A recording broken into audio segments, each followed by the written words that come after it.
This podcast is a member of the Voices of Wrestling Podcasting Network. Visit voicesofwrestling.com to hear the rest of our great podcasts, as well as show reviews, columns, opinions, and updates across the world of wrestling. And I say, hey, what a wonderful kind of day. If we could learn to work and play and get along with each other. Welcome everybody to Wednesday War Games. Joining me from Australia, Liam. Hello, I am here and we have very high energy. I introduced you in 3 seconds so that you couldn't cut me off. I wasn't going to do that anyway. I have respect for my co-hosts. I have no faith that you will not cut me off. Well, I didn't, did I? Well, it's nice of you. Let's go. Why? So Liam is overcompensating for our low energy intro last week with a high energy intro this week. But it's also like 11:30, so I can't be too loud. So I'm like trying to provide hype without being loud. Liam, I'm pretty sure that's impossible. I don't get hype. I stay hype. You have to keep an enthusiastic but reasonable the tone of voice.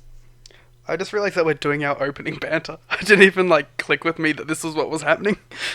Yes, this is, you see, I hit record, Liam, and then we start talking to a microphone, and then we talk about the things we have NXT and AEW to talk about. We talk about them, and then we upload them to the internet. It's called a podcast. I'm not sure if I told you that's what we're actually doing. I just assumed that this was our normal chats. Yeah, I just call you every Thursday morning, and we talk about NXT and AEW, and then I upload them to the internet without your permission. That's what's actually happening here. Oh, no wonder I haven't been receiving any compensation for it. Listen, but now I know. You'll make money from this when I make money from this. So, anyone listening to this, give us money? You can actually, if you want to. There's a donation page if you're on the Red Circle page, or I think Voices of Wrestling /donate. I want to say is the link where you can see the donate links. If you want to give us money, you can. There's a way to do it via the podcast, via Red Circle's podcast system. So if you don't want Liam to starve to death in the scorching hot Australian weather, I'm legitimately very hungry. Constantly. All right, we have AEW and NXT every week. AEW 1, it's continuing its 7-week undefeated streak. So we shall talk about all Elite Wrestling. But will this week be the week? Probably not. Dynamite, starting with Phoenix against Nick Jackson. Oh yeah, this was yeah. This was I want Nick Jackson to abandon Matt Jackson and just become world champion of all Elite Wrestling. Like, Matt Jackson's gonna retire in like 3 years anyway. His back is glass. I also want kayfabe retirement, but whatever. I also want Phoenix to abandon Pentagon and become champion of all Elite Wrestling. Well, one of them won this week and one of them lost, so... It's fascinating that, like, everywhere Phoenix and Pentagon have ever been, whether it's Lucha Underground, whether it's Indies, whether it's Impact, Pentagon has always been, like, the main event guy, and Phoenix, like, the upper mid-card guy. And, like, Phoenix is so much better than Pentagon. Yeah, I mean, we get it, right? Like, it's like Penta has that it factor. Yeah, and he can play at the big matches when he needs to. Yeah, Pentagon's not bad, but, like... Phoenix is so much better than Pentagon. I gotta admit, though, I do find them to be way more interesting as singles wrestlers. Like, as a team, they really don't do a lot for me, but I love both of them as singles wrestlers. Well, you see, as a team, they have their one match, which is really good the first time you see it, and great the second time you see it, and phenomenal, and very good the third time you see it, and good the fourth time you see it, and, you know, it keeps going down. But occasionally they do something different. It's like, wow, that's the Lucha Bros that are really, really great. But yeah... Like, the Lucha Bros for me are in the most ideal scenario, are singles guys who occasionally have cool tag team matches rather than tag team guys who occasionally have cool singles matches. Well, hopefully that's what we're going to start moving towards, because I think Pentagon and Phoenix single feuds would really spice up the show. Well, Pentagon has this feud with Christopher Daniels at the moment, so Pentagon is preoccupied. Have you seen the Dark results? Yes, but I don't remember them. Well, spoilers for AEW Dark. Pentagon Jr. lost to Trent. Well, that's not encouraging for Pentagon's singles push. I assume maybe there was some Daniels stuff, but just reading that result, I was like, Yeah, another peculiar result on this show, but we'll get to it. But yeah, Phoenix, Nick Jackson. This match was great. I feel like we haven't talked about how good this wrestling match was. I mean, like, it's everything we thought it was going to be, and watching it, I was like, man, I'm really excited for Nick Jackson's single run eventually. He should be champion. And like, it's two great wrestlers having a great wrestling match at the start of a wrestling show. There was a take on the Voices of Wrestling Twitter that it was one of the best openers of all time, and it wasn't even as good as Private Party against the Young Bucks a couple of weeks ago. But so it's not even the best Nick Jackson television opener in AEW history. Never mind all time. But God, this match is great. Got him. Yeah. Joe Lanza famous for using his podcast as a platform to settle Twitter beefs where people can't respond. And I have done the same. No, we're using our podcast as a place to start Twitter beefs. Yeah, it's clear that controversy creates cash. It's the Bischoff I was model. literally about to say controversy creates cash.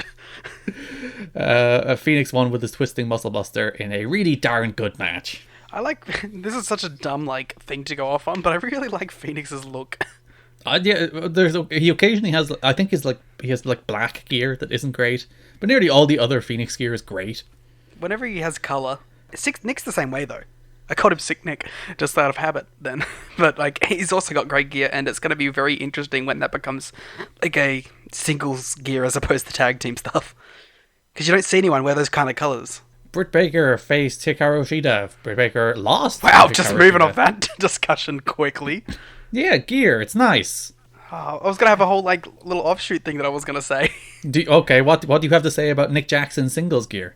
Well, what I have to say about it is we once had a conversation while watching WCW about how wrestlers don't look like wrestlers anymore, and not in the way like of stature or size, but in the way that they don't have gear that looks colorful and like wow and draws the eye to the guy anymore. And I was gonna bring it like Nick Jackson, that he does have that kind of gear. I would add the proviso: American wrestlers. Yes, because obviously Japanese wrestlers and luchadors and have insane colors all over them. Because yeah, you watch any Japanese show and people have like defined looks. They have their own color schemes. They have like they're eye catching. You know, like any New Japan main eventer. You look at Okada or Tanahashi. Just look at Dragon Gate. Yes, Dragon Gate is like a kaleidoscope of color. And yeah, you look at American Indies, and I made this observation the other day. Everyone on the American Indies is either a Joker knockoff or a Gunner knockoff. That's like a good like 75% of the US Indies. I feel like that's been that way since like 2008. Yeah. Gunner should be in the Wrestling Observer Hall of Fame for his influence. And then also like, it's actually three. It's Joker, Gunner, or it's AJ Styles knockoffs. Yeah. Gunner, AJ Styles, and Crazy Steve should go into the Wrestling Observer Hall. Actually, AJ's already there, but still. Crazy Steve should join him. Yes.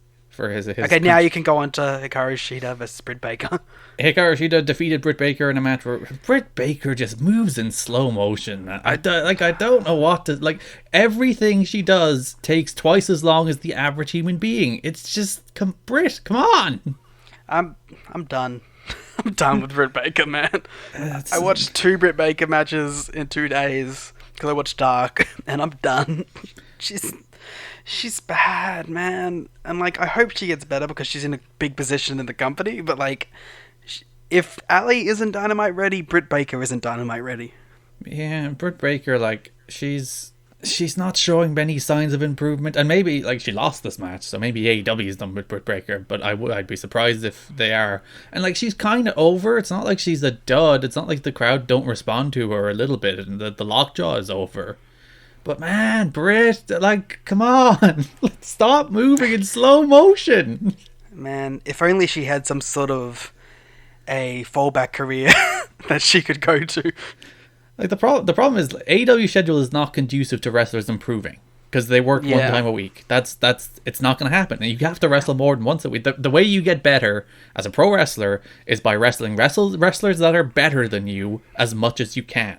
So she is wrestling wrestlers that are better than her. She has that. She ticks that box, which is basically everybody. But she's not wrestling often enough, probably because of her dental practice. Like, she should be taking every indie date she can get, but she's probably too busy fixing people's teeth. Which is an admirable thing to be doing. But it actually brings up kind of an interesting point about how will AEW be able to adapt to these people that they want to sign and build up from scratch. Like the boxer whose name I've completely forgotten right now. Anthony Ogogo. Yes. How are they gonna take someone like him who is just pure potential when they don't have enough when they don't have enough matches to actually facilitate any sort of growth? Well, they need some kind of feeder system, don't they? Yes, they do. Somewhere they can send PWG. people. Yes, PWG is the AEW feeder system. GCW. They should hit up GCW. I mean, really, yes.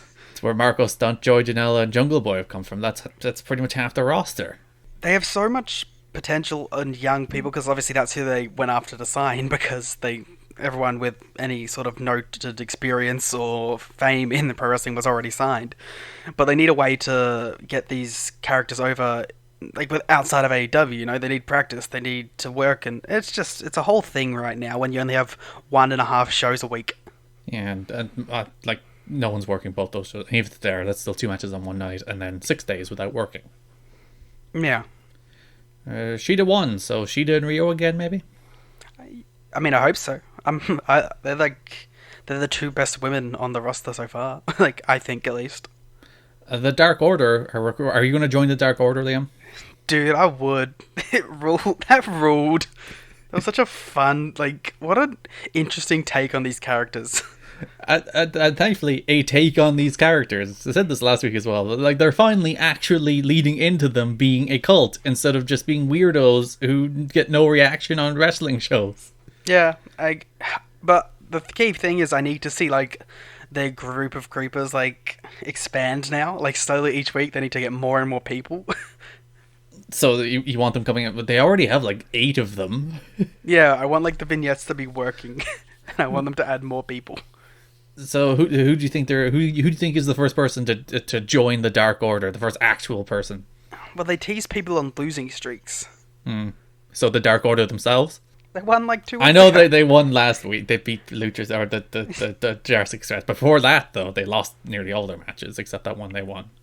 No, they won their 2 first matches. And then, Except that then one they lost won. 2, and then they so they're actually positive, I think. All right. But so who is on a losing streak in this company? They've teased Marco Stunt. The librarian? Kenny Omega. Gonna bring Kenny in and put him under a mask, please. Kenny, we're going to solve your slump by having you join the Dark Order. and then he's gonna turn them back into video game nerds. Yeah, and he'll corrupt them. Storytelling. His nerdness, his gamer. He'll turn them back into gamers. We have too much discussion about gamers on this show. Well, gamers are the thought leaders of our time, Liam. Oh God, That's a frightening thought, isn't it? that's too real. But yeah, Dark Order are recruiting people with propaganda, and it's I'm so I really hope they get there with the Dark Order, because it would be a nice little success story of something that was an utter flop for quite a while, and they finally turned the corner, and maybe they're finally turning the corner. Well, they're getting a reaction, so that's a good start. That is a good start, instead of them beating people up to utter silence. Speaking of other spots, that's not a really good transition, but hey, we'll take it. The 12-man Dynamite Dozen Battle Royal, which I had a problem with, because I don't really mind MJF being in it, because he'll probably win it in the end, but MJF didn't get an entrance. Yeah. After last week, after he's the biggest heel on the show, you have him in the Nerd Brigade with Marco Stunt and Kip Sabian and Jimmy Havoc? No. Dude, I like that you use that term of phrasing, because my note for this was MJF shouldn't be in this nerd shit. Yeah, he's just I don't mind him winning it, because he'll probably win it, and that's fine. But he should get Billy Gunn should not have been the person to get an entrance over MJF. Yeah, well, because at least when they came back to TNT, he was who the camera was on, but he still got a nerd entrance. He's a nerd. But some interesting parts of this were at least he's in there with some upper mid card to that kind of range people. Hangman Page was in there, Joey Janela was in there. It's really just him and Page. Joey Janela's not an upper mid card guy. I'm willing to give Chuck Taylor was in there. The biggest star in the company, Orange Cassidy, was in there. Well, Pentagon was in there, but Pentagon was eliminated immediately. Yeah, I was really confused. Hey, why is Phoenix there? Yeah. So you got worked, Liam. You got worked by Chris Daniels. Well, I was more so confused because he didn't come out with Phoenix. He came out by himself. JR's confusion as well. It's why is Phoenix here? That this is maybe a rare case of legitimate JR confusion helping the story. Yeah. Well, like, Billy Gunn was in this, right? Mm-hmm. And I have no problem with putting, like, someone in, like, a legend role in this. Yeah. But he was in there for too long, and he was too dominant. He was the Andre the Giant of this battle royal. Yeah, like, why did he get, like, the big power spots? He should have been taken out by someone else, like, immediately. He should have run wild. He should have hit a Faymaster, and MJF should have thrown him out. That's what his role in this match. He's the Khali. He was the Big Show. He was the Andre the Giant. He was the guy. Everyone piled on top of him in this match at one stage, and he threw like 7 or 8 people off. And like Billy Gunn is a tall man. Billy Gunn is like 6'6" or something. He's gigantic, but like he's also 75. Yeah. Do all of what you just pitched for him to do, but also keep the Sunny Kiss ass man spot. Yes, I'm fine with that too. Because that ruled. And I guess Orange Cassidy as well. He can do the Orange Cassidy bits too. Yeah. I like that they acknowledged that they did the MJF Billy Gunn walking back into him twice, and Billy's like, "You've done this twice." Yeah, MJF and Hangman Page are your final 2. They will face next week to fight for a $40,000 ring, which they really hammered home. During the match, we also had, like, as you said, Daniels cost Pentagon and Sean Spears cost Janela. Yeah, so this was the let's advance our mid-card programs as well match. Yeah. And then from there we go backstage. To Le Champion.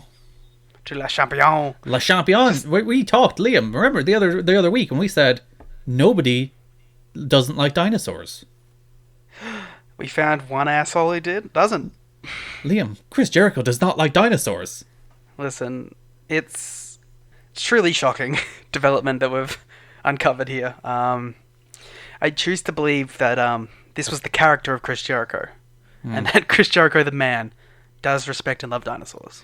It is foreshadowing for when Luchasaurus eventually beats him for the title. I mean, yeah. You know what I did like, though? The fact that the librarians having dinosaur books was actually foreshadowing for the librarian facing Luchasaurus. Yeah, that was really good. You know what I'm kind of bummed out about? Like, what? It seemed towards the end of this segment, Jericho was going to find Orange Cassidy and Chuck Taylor. And I was like, yes! And then they cut away from it. You wanted him to just walk in on Orange Cassidy in a bathroom? No, I just wanted to see interactions between Orange Cassidy and Chris Jericho. When they main event an AEW pay-per-view, that's when you'll get it. That would be so good, though. After Chris Jericho meandered through backstage, burying hockey teams and dinosaurs, he came out and he had to apologize, Liam, because you remember he threw a hissy fit last week after he lost, and he was fined for the damage he caused. I hope he also apologizes for the removal of I Am Evil from his Titantron. Well, he is not the New Japan superstar Evil. Well, real subtle calling out. This is part of Kenny's plan to subtly call out New Japan. He's like, he's no longer evil. That was always a weird thing in his Titan, because, like, he's not evil. Like, that's not really Chris Jericho's character. I guess the Painmaker maybe is evil, but, like, Chris Jericho's not evil. Alright, so when Chris Jericho next becomes the Painmaker, I demand that his Titantron be reverted back to I Am Evil. Yeah, because then he is. Otherwise, he's just a goof, as illustrated in this segment, where Chris Jericho mostly played a goof. It's great. And we finally got Hager doing some stuff. Yes, Chris Jericho could not bring himself to say the word sorry. So every time... He's Canadian, it should come naturally. But... As the New Yorkian coming out in him. Yes, born in Manhasset, so that's really... it's really a conflict of New York who never apologize and Canadians who always apologize. There's like an inner turmoil going in there in terms of stereotypes of politeness. It's just... It's an internal struggle for him, that man. Yes, every time, instead of saying I'm sorry, he stuck the microphone in Jake Hager's face for Jake Hager's real speaking debut on All Elite Wrestling, in which he would say sorry on behalf of Chris Jericho. Just the word sorry. Actually, his speaking debut was in the backstage segment, because he was doing the whole like bit with the hockey stick. But that wasn't aired on television, so that technically doesn't count. Shit, that was like the best part of the show. Yeah, it was picture in picture, so people could see him walking around interacting with Peter Avalon, but couldn't hear what he was saying. I'm pretty sure they've uploaded it to their Twitter, so go watch it. It's fun. Yes, Chris Jericho bantering with people is always fun. Scorpio Sky comes out with SCU. They bait Chris Jericho into making a title match for next week in Chicago. Yeah. Scorpio Sky's kind of great. Scorpio Sky's good.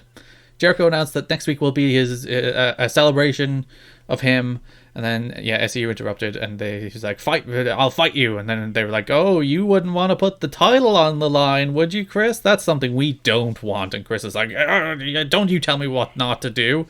Title's on the line. My favorite part of this was he grabbed his hand, shook his hand. It's like, handshake, it's official. And then, of course, Scorpio gets all serious. What a great segment.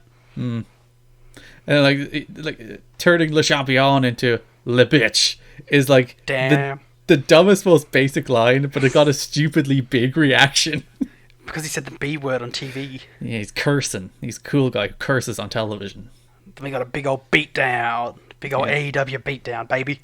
I'm not sure what the point of the handcuffs of this beatdown was, but yeah, they beat down SCU, and then the Jurassic Express tried to make the save, and we had this big standoff between Luchasaurus and Jake Hager, which... People were so into it! Yeah, it's the two big monsters. It's the dinosaur man against the low bloke knee in the balls man.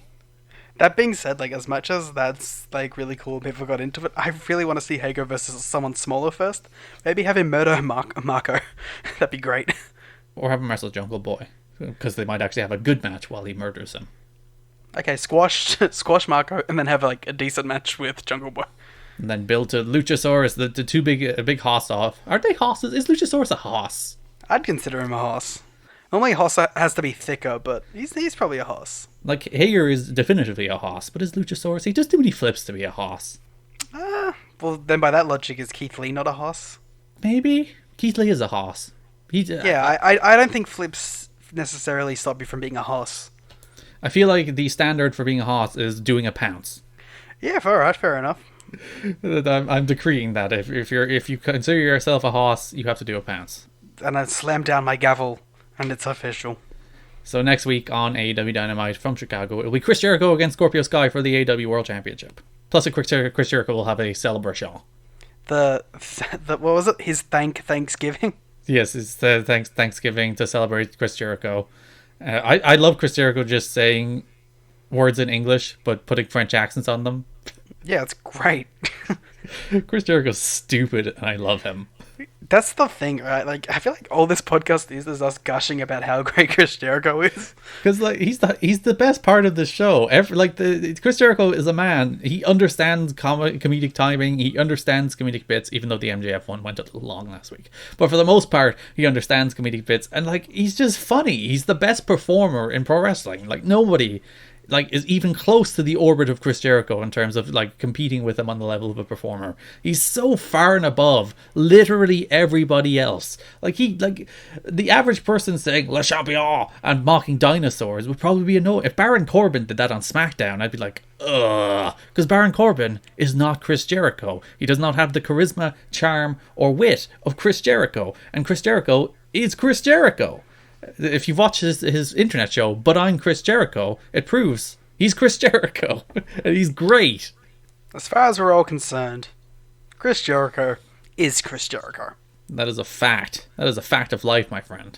And that's just a fact of life. Luchasaurus then went on to squash the Librarian, which was thankfully literally just a squash. He just killed him in 30 seconds. Exactly what was needed. It was sick. I liked it. I nearly said LAX. They're proud and powerful. It's the name of the team. Well, are they? Because they were Santana and Ortiz on this show, apparently. I think they said, it's in their Tron. I don't know. It was in their Tron from day one. LAX and Private Party had a bad wrestling match. See, I'm not as willing as you are to go with the whole bad label. I think it was a very ambitious match that they probably thought they were going to get a better reaction for or be ready to do, but I don't think they were quite yet. I don't even think it was ambitious. It was a pretty long match. Not ambitious in what they were doing, ambitious in what the match was. In a big 2 commercial break, 15-minute tag match. Telling a story of one of them is so broken down they can't lift the other kind of deal. As much as they are good and the work was fine, and I don't think the work was too crazy. I think you need to have a sort of connection to the crowd to be able to do those kind of spots in that kind of position. And I think that the big problem with that spot in particular, the big problem with this match, is we had another weird Phantom 2 count where Isaiah Cassidy hit a code red on Ortiz. The referee counted 1. The referee counted 2. The referee stopped. Nobody kicked out. Yeah, Santana was meant to pull the ref out. Santana was meant to pull the ref, but like kick out. Referee should count 3. Like that shouldn't happen. Like under any circumstances, the outcome of that scenario should not be, under any circumstances, the referee just stopping the count. So whoever is taking the pin should have the awareness to kick out, or the referee should just count 3. And it shouldn't keep happening. It's weird. I've never, maybe not never, I think this has happened a couple times over WWE history, but it's bizarre that it's happened twice in like the last 3 weeks on AEW.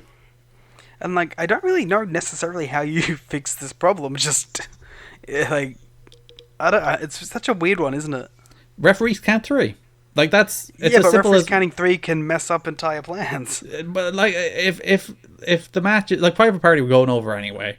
If it's a world title match, the referee doesn't count 3. But even if like Santana or Ortiz have to win this match when they shouldn't, that referee should count 3 if that someone doesn't kick out. Because like anything else shatters the credibility of your television show. Like WWE have very few things right, but referees calling pins as they see them is one of the things they have right. Like that's what you should do. The referee should not just stop. He shouldn't just count 1, count 2, and stop. Listen, you're not wrong here, but I will somewhat play devil's advocate that like, if the referee had a counter, then they wouldn't have got the Nick Jackson run-in spot. Then like it's not a massive deal, but like if you're trying to progress storylines, then you call an audible and you have Nick Jackson and you have Dustin Rhodes run out after the match. You call an audible. You tell the referee to tell Santana or Ortiz to beat down Private Party, and then Nick Jackson and Dustin Rhodes make the save. You call an audible. You don't not count 3. Yeah. And to pivot to my larger point, they did the back spot like, I don't know, a minute after they botched that referee count, and the crowd was gone. They just the crowd was completely gone after it. So, to their credit, I think for the most part they did have the crowd though. Don't they? Did they? They worked a long heat segment, and then they made the hot tag, and then that happened, and then the match never recovered. And then they went to a freaking distraction finish as well. That hot tag got the reaction they wanted, so. Well, yeah. I would hope it would get the reaction they want. And like, if we had a distraction finish at the end, it's another freaking finish of a match that's cheap. It's like a WWE finish. And freaking Ortiz and Santana lost, and I don't really know why. I think this match is dumb and bad on every level, Liam. Yeah, it was pretty decent besides the messed up finish. What happened next? Kenny Omega was backstage. Yeah, Kenny Omega was lifting some very heavy weights. The man, you see his muscles. That's how he gets his muscles. Yes. I wish that's all he had to do to get those muscles, man. You see, he doesn't go for heavy weights once. He goes for light weights lots of times. It's a high rep situation here, Liam. Well, there you go, that's the key. I'm a very muscular man. I know these things. It's true. You do look like Brian Cage IRL. Yes, I am the machine. Ba ba ba ba ba.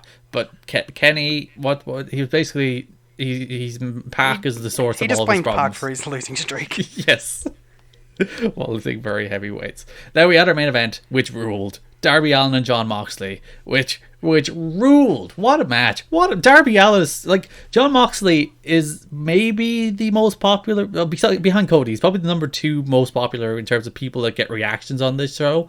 And he was good. Like, Darby Allin was 50-50 chance with him. That's how far along Darby Allin is already. This match was there's a body bag spot in the middle that was pointless and shouldn't have been in the match. But other than that, this match was phenomenal. I love this match. There's a bunch of good shit. Good shit, pal. The actual good shit. Because Darby Allin comes flying out of the gate, throwing himself at Jon Moxley. Darby has this really cool entrance too. Yes, oh yes, he was at a Wicca Phase concert and being carried through the crowd, and then apparently the crowd carried him all the way to Indianapolis. That ruled though. And he does his little skateboard, he gets a big reaction. I love the idea that they've just been carrying him for like 2 weeks. That would be sick though. And you kind of believe that for some reason Darby could convince people to do that. He is a cool guy. Darby Allin's a cool guy, and people in the crowd with the Darby makeup. Darby is a thing, and I'm very happy he's a thing, and this match ruled. Darby's going to be a real big deal. He's also a person that should be AEW champion someday. Unless something goes drastically wrong, Darby Allin should be AEW champion someday. I'm going to propose something to you right now. And what are you going to propose to me, Liam Jones? The next 5 AEW champions. Is Darby one of them? Not including multiple reigns, just the next 5 people. The next one's Kenny. One of them is probably Jon Moxley. After that, it's a crapshoot. Like, I would have said before AEW launched that the first 3 champions are Chris Jericho, Kenny Omega, and Hangman Page. I would have said Omega beats Jericho, Page beats Omega. But I'm less certain about Page beating Omega these days. So maybe Page. Like, I would have said then, well, in theory, Cody is never going to be champion. Then you have the likes of Pac, MJF, and Darby Allin, kind of... Marty. Oh, Marty Scurll, yes. And then Hangman Page. You have those 4 filling out, I think, the rest of those potential next world champion. What an interesting place to be at. Well, there's like a number of contenders that were like, I'd be excited with any of those holding the belt. And a lot of them are fresh people who have never been world champion before, which I think is very, very fun. Thanks, Ring of Honor. Yeah, this match, I love this match. This match was fantastic. This was a lot of fun. I don't think it was close to being like a match of the night for me or anything, but like, if I'm going to go back and watch something, it might be that. Because it was quick and there was Darby getting the shit kicked out of him. Yeah, there was a spot where Darby was trying to hurt Jon Moxley's fingers in the thrust connecting the turnbuckle to the ring post, and Moxley pushed him off the top rope, and Darby took the worst bump I've ever seen in my life. It looked like he had died. Yeah, he bounces off and he just eats shit. And the finish was a top rope pendulum shift, which also looked like Darby died. Second rope. Well, same thing. Look at you, Mr. Pedant. Yeah, this match... He took that pendulum shift so, like, nasty. Yeah, he died. He's just like, oh, well, yep, that's the finish. That's alright, we're not going to see Darby next week. Yeah, that was a nice palate cleanser after the terrible LAX Private Party match. You really didn't like that LAX Private Party match, did you? No, because I didn't like them doing, like, a long heat sequence. I was fine with them doing a heat sequence, then they went to break, came back from break, and continued to work them over for the entire second break. Do you think you would have liked it more if you had watched that on TV, as opposed to the fight stream where you saw the entire heat segment? No. Well, sorry boys, I tried. If the match didn't collapse at the end, I would have liked it more. See, we're going back to that match now, but I thought it was pretty good. I really didn't have that much. Like, you were messaging me during like how bad it was, and I was like, terrible. So far this isn't that bad. It's terrible, terrible, terrible, terrible. Darby Allin's good. NXT. We're pivoting from one terrible thing to NXT. I don't want to talk about NXT, man. NXT, like, this show would have been actually good if the brand stuff meant anything. Like, it's such a fatal flaw. I wrote this down to bring up, like, way later in the show. Mm-hmm. But, it's... brand loyalty stuff. Brand loyalty storylines don't work when fans aren't loyal to the brands. There's a bigger problem there, Liam. Brand loyalty doesn't work when wrestlers aren't loyal to the brand. Yeah, you're not wrong there. A bunch of people on the show. You had the Street Profits fighting for Raw. You had the War That was Raiders. So weird. I thought for sure they were going to turn and like join NXT. You had Ricochet out there, like all of the big problem, like everyone that pretty much, they had Zack Ryder there too. But other than that, pretty much everyone they had on this show from the main roster was in NXT. Like, yeah. Which means they didn't exactly get heel reactions. The only person that got a heel reel was Seth Rollins. Because he's a fucking nerd. Like this, like the likes of Shinsuke Nakamura and Cesaro running out, like those would have felt like hot angles if this meant any. Liam, Survivor Series is this Sunday. Can you name for me one person on Team NXT Survivor Series this Sunday? Is it announced? No, it's not. So no. Triple H. Survivor Series is this Sunday, Liam. Can you name me one person on the women's NXT team for Survivor Series this Sunday? No. That's because that also hasn't been announced. How am I supposed to care about these brands fighting each other if there's not even a match set for Sunday? I was going to bring, like, the original... Not the original, because it was the second brand split. But when they did the brand split for the second time, and it had, like, AJ and it had Dean on SmackDown, right? Mm-hmm. And that felt good. Like, that was a good fucking brand split, and it was a good Survivor Series, because it felt like the people on SmackDown really cared about being on SmackDown. Yeah. And it felt like the people on Raw really cared about being on Raw. And the SmackDown... That was a time when the SmackDown guys would beat them up, and the Raw fans would boo. Yeah. And then they'd go to SmackDown, and the SmackDown fans would boo the Raw guys. But there's not even a trace of that during this. No, it's literally the opposite. Like, the main roster people were mostly cheered, and there was ambivalence toward the NXT people. Yeah. Like, I don't want to sound too low on the show, because I liked the show. It's just, I didn't need so much of the Survivor Series bullshit during it. I inherently rejected the premise of the show. That's the problem. It's just t-shirt nerds. It's t-shirt nerds, Liam. I'd almost say that I like this show more than the AEW show if it didn't feel like this wasn't an NXT show. It felt like Monday Night Raw. Yes. This was basically the same show they've been doing on Raw for the last 2 weeks, where people are running in, or there's more invading, and there wasn't a single match that didn't have involvement from the main roster. There wasn't a single in-ring segment that didn't have involvement from the main roster. I want NXT to stand on its own. Like, swim or sink. Don't throw at the raft. Seriously. The actual show was good, and I'm not dismissing the show, but, watching NXT for NXT, I didn't like this. Yeah, you don't like Becky Lynch kicking off NXT and doing a in a I'm match the that man was promo? So clearly not going to have a clean finish. It didn't even have a finish. It went to a double DQ. Let's get into it. Becky Lynch came out. She's like, Bailey, I hate you. And then Rhea Ripley came... Actually, no, she called out Shayna. Yes, we started NXT with the Raw Women's Champion calling out the SmackDown Women's Champion. And then the Raw Women's Champion also called out the NXT Women's Champion, and Rhea Ripley answered instead. Well, she's calling out the future NXT Women's Champion. Well, there you go. Becky Lynch and Rhea Ripley had a match. It was a match. It ended in a double DQ, and I don't even remember. I liked it for the most part. I don't remember anything that happened. It's just they started, there was a break, they came back, there was a double DQ, and I'm like, well, I don't need to remember this ever again in my life. Then we go backstage where AEW superstars The Revival show up. Do you think they're actually going to leave?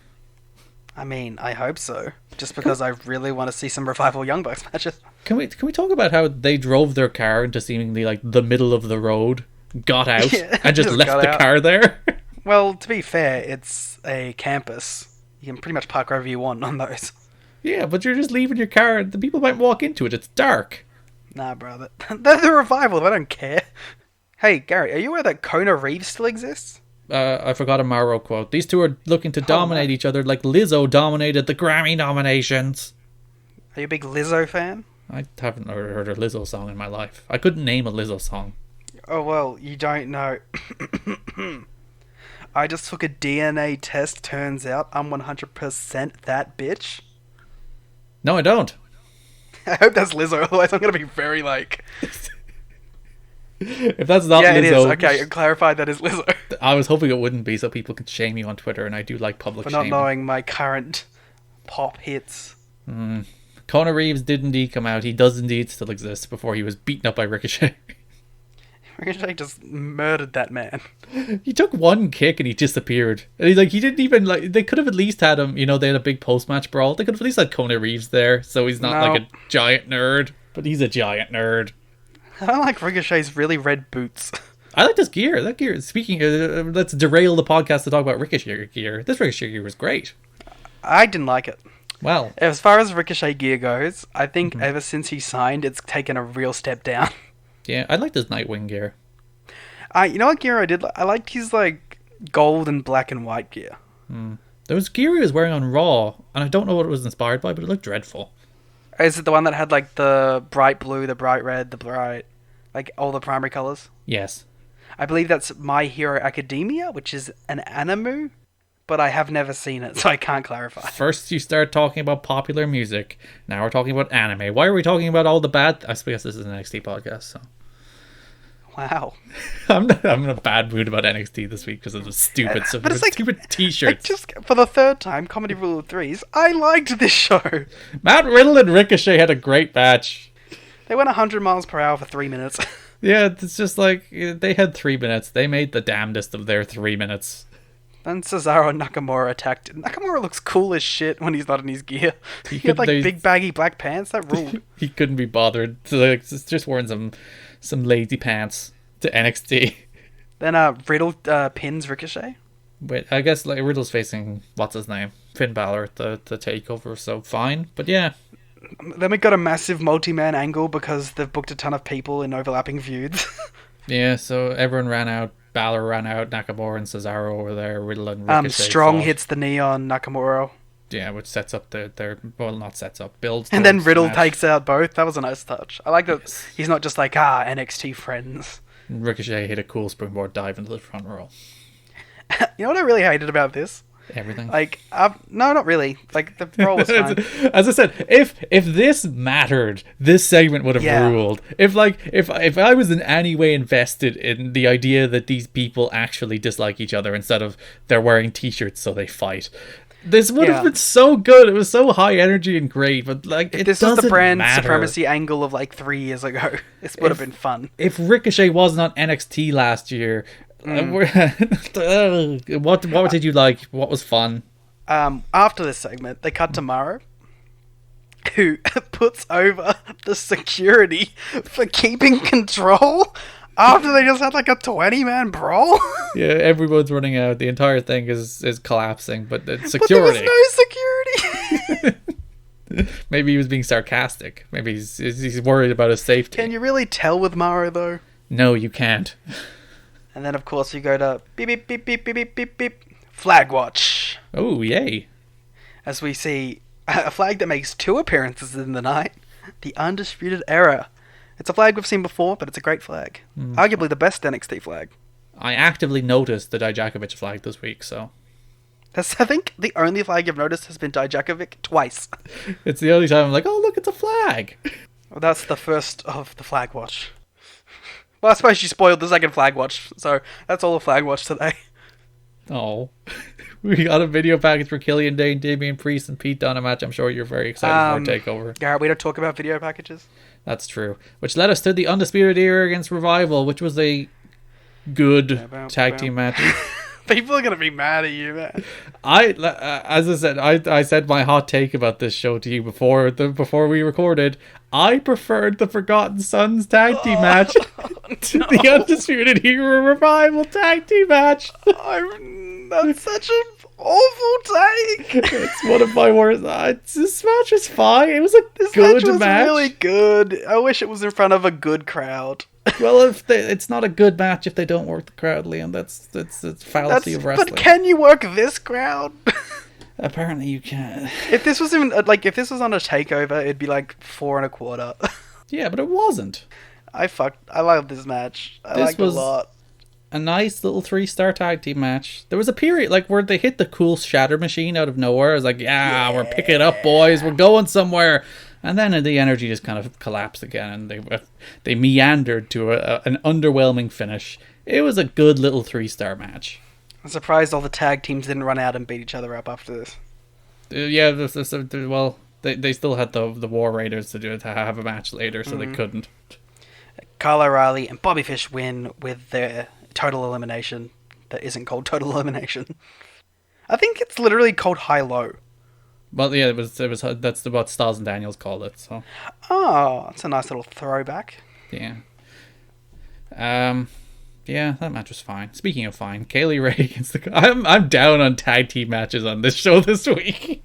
I know, especially since that was the match that most people liked. Let me tell you about the match most I liked in a minute. Kaylee Ray, this and it. Kaylee Ray, Dakota. It was a squash. Poor Dakota Kai is like, she's not good enough, then she loses. She's definitely not good enough, then she loses again. It's like, all right, she's not good enough. You know what? One thing I realized while watching this. What? NXT UK got screwed. They're not included in the big Survivor Series multi-mans. It's like, shouldn't it be like Kaylee Ray versus Shayna versus Bayley versus fucking Becky? Well, you had Imperium on Raw a couple of weeks ago, Liam. What more do you want? I don't know. Maybe should it be like Walter versus Roderick Strong and like the rest of them? Well, shouldn't it be Walter versus The Fiend versus Brock Lesnar versus But Adam Cole? That they're would too be big a of a cowards to match. give us that. They're too big of cowards. It should be elimination where they just immediately eliminate The Fiend and Adam Cole and just do Walter and Brock. Yep. So Kaylee Ray wins, and then guess what happens, Garrett? All the women run out and they have a dumb brawl. It's a t-shirt brawl, Liam. Okay, there was one cool moment in this though. The standoff between Io and Kyrie. Yeah, and they're both like, "Wait, you're evil now?" And she's like, "Wait, you're evil now?" They're very confused at each other. Like, last time they saw each other, they were cool like baby faces, and now they're like, "Wait, you hate them? I hate them." Kyrie Sane in her Nikki Bella cosplay. It ruled. I love Kairi Sane, and I like heel Kairi Sane a lot. Yeah. I like them making faces at each other. They should just stand in the ring and make faces at each They other were for the like entire so show. confused as to why each other was evil. This segment ended with Nikki Cross coming out and beating everyone up with trash can shots to the ribs. There was the last one. I can't remember who I think it might have been Sarah Logan or whoever she threw the last one at. She like almost feigned to throw it at her head and then just hit her in the side. It looked stupid. Mm-hmm. Can't do any headshots, not even with trash cans. Lids. If their behavior on social media is anything to go by, the Revival and Undisputed Era are going to treat each other like Twitter troglodytes. Forgot about that one. I really thought that was going to be like, I don't know why, but when he was doing that line, I was like, is this going to be like a Young Bucks thing? Because like they've been doing the pose and shit. I was like, wait, what's he going to say here? If their behavior on Twitter is anything to go by, they're going to talk about how they want to go to AEW in this match. Think about it. They've been making some elite posts. They can have some boring Southern tag team matches with the Young Bucks like they did with Undisputed Era tonight.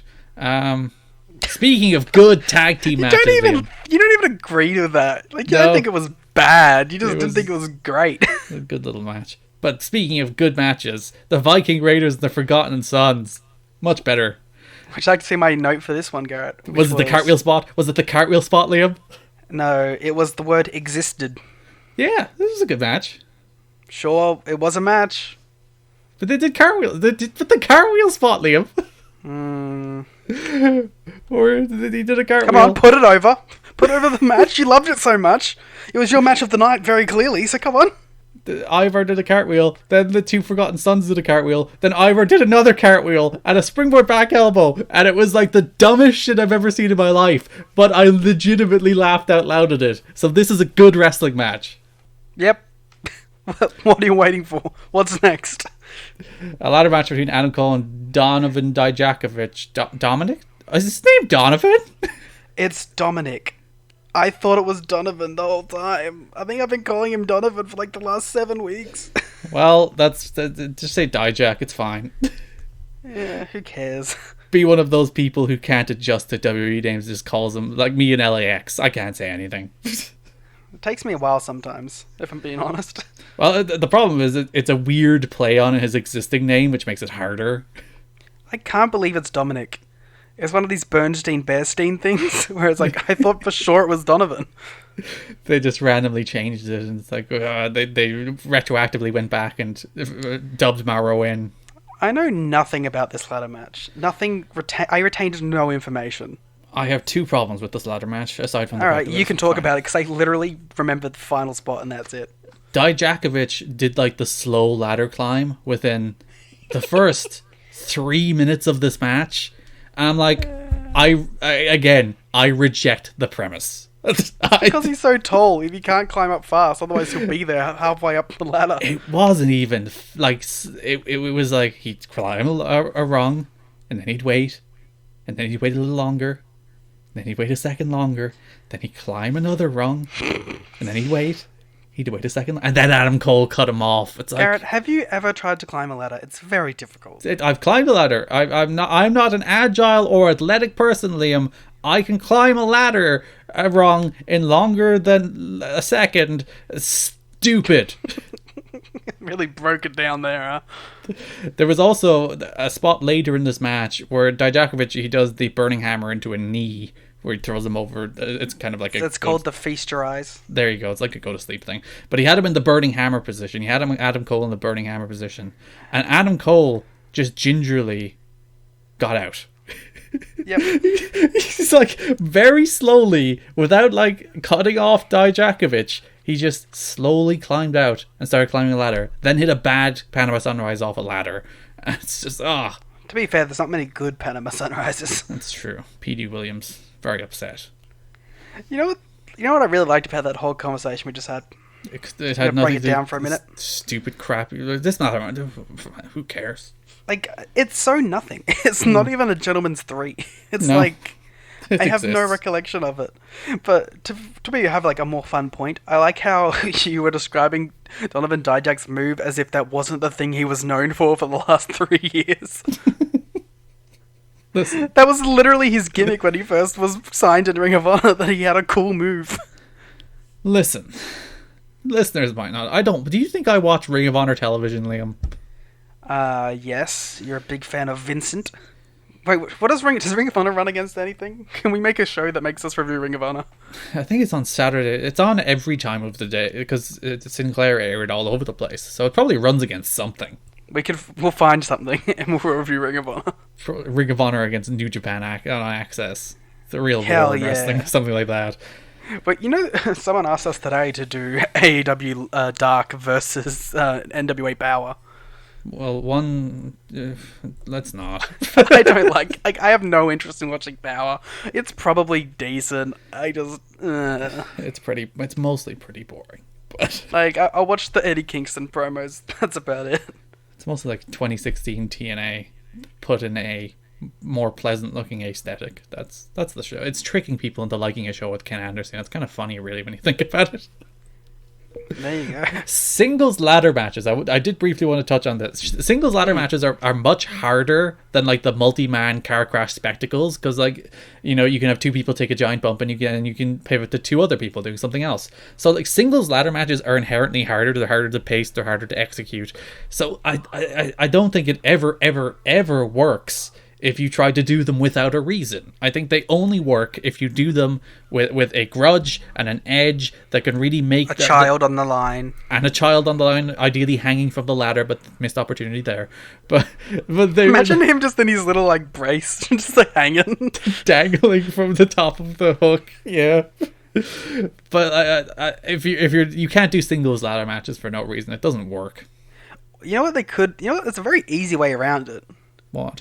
Do a ladder match, but don't have something hanging. Just let them use ladders as a weapon. I don't like those though. I don't mind them. Because I don't think you need necessarily to climb for anything. It's like I like TLC matches where you don't have to climb anything. Just use weapons and beat each other up. so you like the occasional Full Metal Mayhem offshoot where it's pinfall. Yeah. Lucha Why Bros not? against LAX at Rebellion is your favorite match of the year. Lucha Bros, Mexican, Cero Miedo, meet us in the ring. After the match, we had another t-shirt brawl. Oh, but guess who showed up? Seth Rollins came out and got booed. And then they said he's not cool. The crowd chanted, "You're not cool," at Seth Rollins. It's so true though, man. It's funny. It really is funny. I'm really hoping that all this ends soon because I don't want to talk about main roster bullshit. Especially, I will say, Dijakovic took the best bump in the world for the Claymore from Drew McIntyre. But Yeah, Drew's cool. He should probably just go back to NXT. he probably should. He seemed more of a threat in that like 2 seconds run-in than he has on Raw in like 15 years. Mm-hmm. But like, it's funny, as you said, everybody that came out on the show, like the Viking Raiders got cheered, the Revival got cheered, Becky got cheered, all these people. Then Seth Rollins comes out and they chant, "You're not cool" at him. But of course, Garrett, as you're aware, this was the end. The go-home show to NXT War Games. Aren't you hyped about it? Yes, all the interaction between the Undisputed Era and... They don't even have a fourth member of their team! This show is It's gonna so be Triple H. stupid!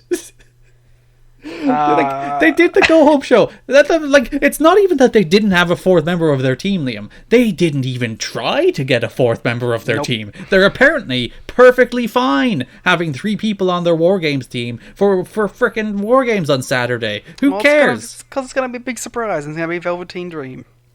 And Shayna wasn't even on this show, was she? Was she in the brawl? No, she beat up.